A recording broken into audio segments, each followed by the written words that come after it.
Trio naturalisasi tetap komitmen bela Garuda Nusantara meski FIFA mencoret Indonesia sebagai tuan rumah.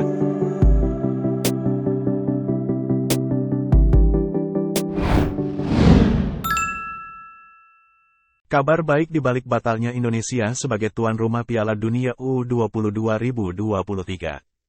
3 pemain naturalisasi tetap jadi WNI.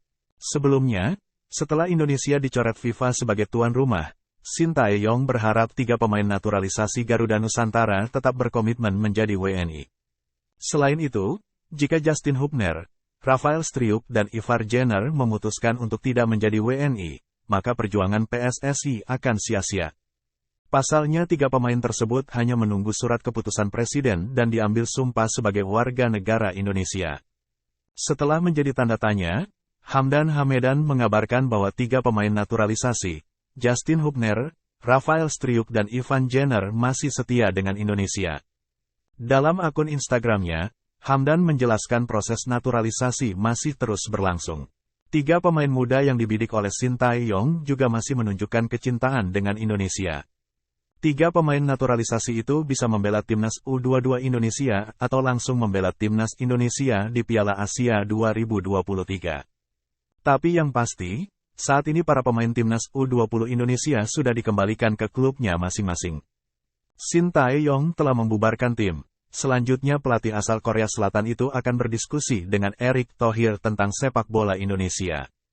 Pelatih berusia 52 tahun itu mengaku kecewa karena tidak bisa berjuang di Piala Dunia U20 2023. Padahal dilihat dari persiapan, Shin Tae-yong sudah mempersiapkan tim dengan maksimal. Batalnya Piala Dunia U20 2023 dimanfaatkan oleh Indra Syafri untuk memainkan pemain muda di SEA Games 2023. Total ada 7 pemain yang dipanggil oleh Coach Indra untuk memperkuat timnas U22 Indonesia. Tapi Direktur Teknik PSSI itu belum mau mengungkapkan siapa saja yang pemain timnas U20 Indonesia yang dipanggil.